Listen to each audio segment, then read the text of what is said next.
2003 में एक शोहर आफाक फिल्म बनाई गई जिसे द कोर कहा जाता है। इस फिल्म में दिखाया गया है कि किस तरीके से ज़मीन के अंदर मौजूद कोर आहिस्ता आहिस्ता घूमना बंद कर चुकी है, रुक चुकी है, और उसकी वजह से ज़मीन पर बहुत से मैग्नेटिक स्टॉर्म्स आ रहे हैं। ना सिर्फ मैग्नेटिक स्टॉर्म्स आ रहे हैं बल्कि मैग्नेटिक फील्ड के बदलने की वजह से ज़मीन पर टॉर्नेडोज आ रहे हैं, तूफान आ रहे हैं, हरिकेन्स आ रहे हैं, सैलाब आ रहे हैं। यहाँ तक कि ज़मीन की मैग्नेटिक फील्ड का इस्तेमाल करने के बाद उड़ने वाले परिंदे भी अपना रास्ता खो बैठे हैं और वो भी डिसओरिएंटेड हो गए हैं।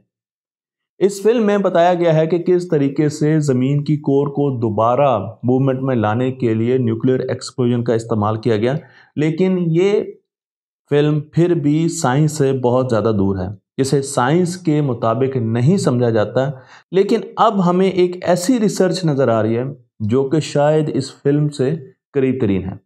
मैं हूं दिल इम्तियाज़ और आप देख रहे हैं तख्ती ऑनलाइन।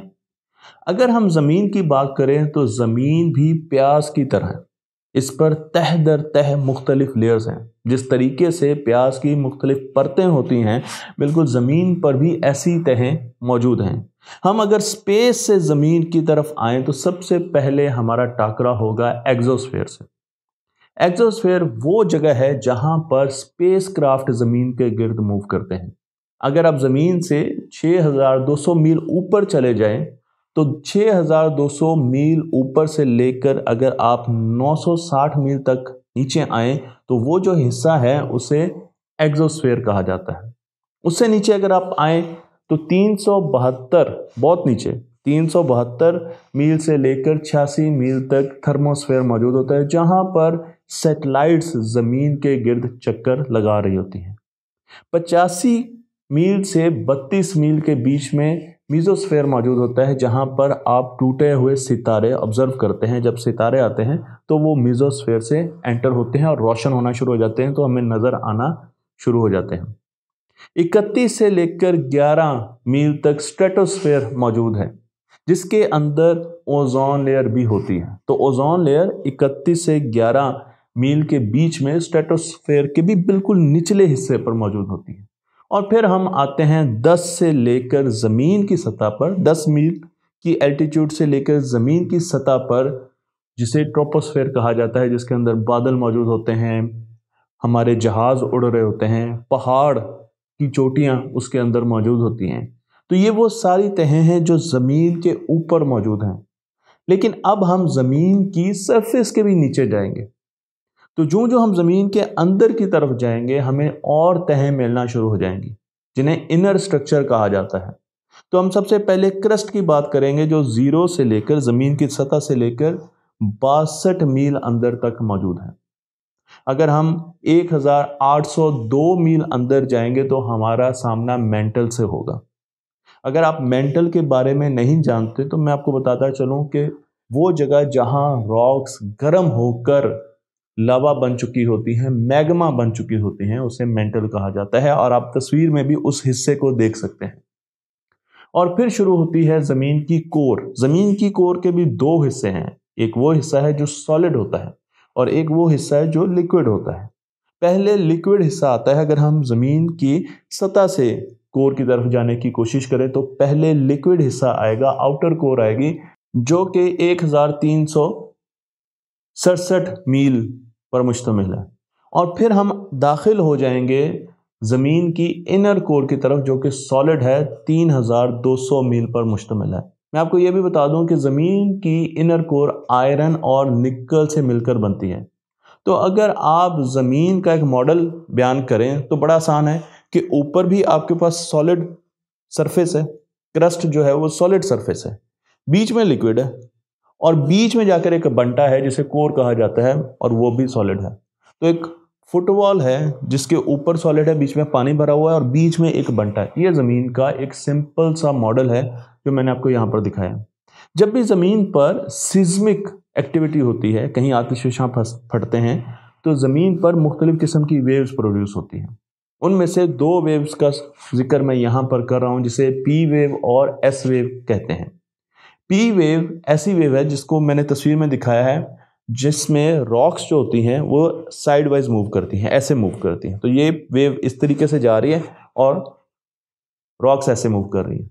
लेकिन जो एस वेव है उसमें रॉक्स वर्टिकल मूव कर रही हैं, वेव इस तरह जा रही है। वेव वैसे ही जा रही है लेकिन रॉक वर्टिकली मूव करती हैं। तो एस वेव स्लो होती है, पी वेव बहुत तेज होती है।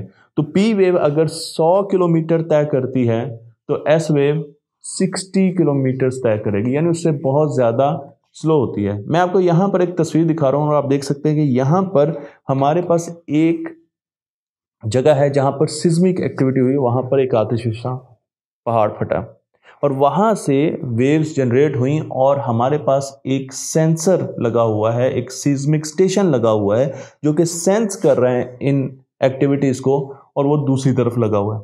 तो अब वहाँ पर 3 किस्म की वेव्स पहुँचेंगी, पहली सरफेस से पहुँचेगी, दूसरी पी वेव और तीसरी एस वेव। लेकिन आप यहाँ पे देख सकते हैं कि एस वेव स्लो है इसलिए वो पीछे रह गई है और पी वेव हमारे पास आ चुकी है। इन वेव्स की वजह से हमने ज़मीन के इंटरनल स्ट्रक्चर के बारे में जाना, क्योंकि आज तक ज़मीन के अंदर हम 12 किलोमीटर से ज़्यादा ड्रिल नहीं कर सके।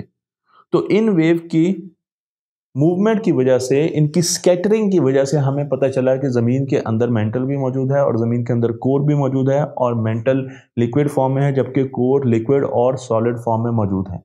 तो हमें बहुत सी इंफॉर्मेशन इन वेव्स की वजह से मिलती है। इसलिए अब भी जो रिसर्च की गई है उसमें भी पी वेव्स और एस वेव्स से बहुत ज़्यादा डेटा लिया गया। मैं आपको लेकर चलता हूं 1996 में, जहां पहली मर्तबा ये रिसर्च हुई और बताया गया कि ज़मीन की कोर मूव करती है, ज़मीन की कोर मूव करती है, स्पिन करती है, और वो ज़मीन की सरफेस से ज़्यादा तेज़ी से स्पिन करती है। अब ये चीज़ बहुत ज़्यादा मुश्किल थी साइंटिफिक कम्युनिटी के लिए कि वो इसको एब्जॉर्ब कर सकें, उसको समझ सकें, लेकिन इसके लिए 30 साल का डाटा इकट्ठा किया गया। जितने भी आतिशबाजी फटे या सिस्मिक एक्टिविटी हुई उसके 30 साल का डाटा ऐसे ऐसे सिस्मिक सेंटर से इकट्ठा किया गया जो हज़ारों किलोमीटर के फासले पर है।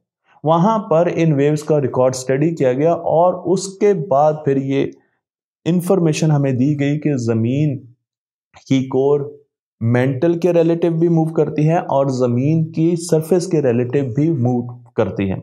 उसके बाद और भी रिसर्च हुई और फिर एक और रिसर्च में भी इस किस्म की बातें की गई।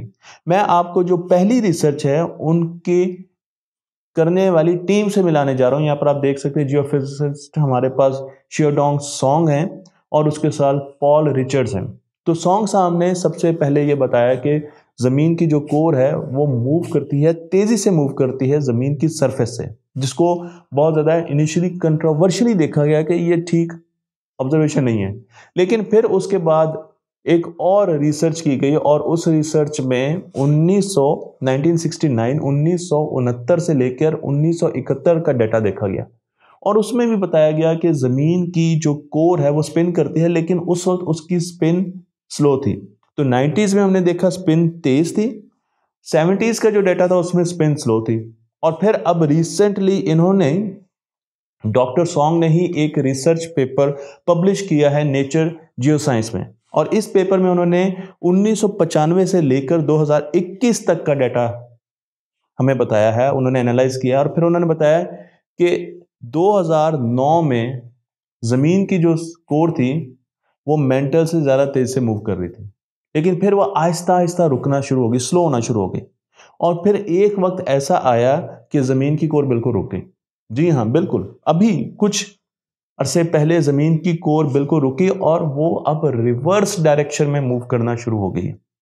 इस रिसर्च पेपर ने यह भी क्लेम किया कि हर 70 सालों के बाद ज़मीन की कोर आहिस्ता आहिस्ता स्लो होती है और फिर वो रुकती है और वो अपनी डायरेक्शन रिवर्स कर लेती है, और फिर वो 70 साल गुजरते हैं और फिर वो रुकती है और फिर वो अपनी डायरेक्शन रिवर्स करती है। पिछला फिनोमिना ज़मीन की कोर के रुकने का 1970 के करीब हुआ और अब ये फिनोमिना 2020 के करीब हो रहा है जब ज़मीन की कोर रुकी और उसने अपनी डायरेक्शन बदल दी।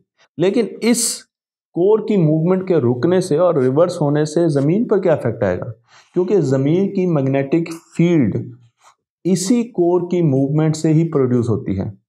यानी हमारे पास जो आउटर कोर होती है, जो लिक्विड फॉर्म में होती है, वो जब रोटेट कर रही होती है तो उसकी मैग्नेटिक फील्ड से एक तो इनर कोर भी ड्राइव होती है और ज़मीन की मैग्नेटिक फील्ड भी प्रोड्यूस होती है, जो कि सोलर विंड से और बाकी बाहर की जितनी भी चीज़ें हमारी तरफ आ रही हैं उससे किसी हद तक हमारी प्रोटेक्शन करती हैं। यही मैग्नेटिक फील्ड पोल्स पर हमें लाइटनिंग दिखाती है आसमानों पर। लेकिन अगर कोर की मूवमेंट स्विच होती है तो फिर क्या ज़मीन की मैग्नेटिक फील्ड पर कोई असर होगा? क्या वो लाइटनिंग जो हमें नॉर्थ पोल और साउथ पोल पर नज़र आती हैं उन पर कोई इफेक्ट हुआ? बहुत सी ऐसी चीज़ें हैं, इंसान पर रेडिएशन, इंसान की बॉडी पर रेडिएशन का क्या इफेक्ट हुआ इस दौरान जब ये कोर रुकी होगी और इसने स्विच किया होगा, और क्या उस वक्त ज़मीन की मैग्नेटिक फील्ड ख़त्म होगी? यकीनन ख़त्म नहीं हुई, अदरवाइज़ तो हम यहाँ पर होते ना। लेकिन इस चीज़ पर बहुत ज़्यादा रिसर्च की जा रही है और इसे बहुत देखा जा रहा है। मैं अभी भी बता दूं कि बहुत से साइंसदान अभी भी ये समझते हैं कि ये फाइंडिंग्स एक्यूरेट नहीं है और इनमें इम्प्रूवमेंट की ज़रूरत है। लेकिन क्योंकि नेचर ने इसे पब्लिश किया है, इसलिए हम समझते हैं कि नेचर, क्योंकि बहुत ही रेप्यूटेड एक इदारा है, एक मैगजीन है, इसलिए इस रिसर्च को आप तक लाना ज़रूरी था। मुझे उम्मीद है कि ये वीडियो आपको पसंद आई होगी। तख्ती ऑनलाइन को लाइक कीजिए, शेयर कीजिए और इस इल्म को दूसरों तक पहुँचाते रहिए।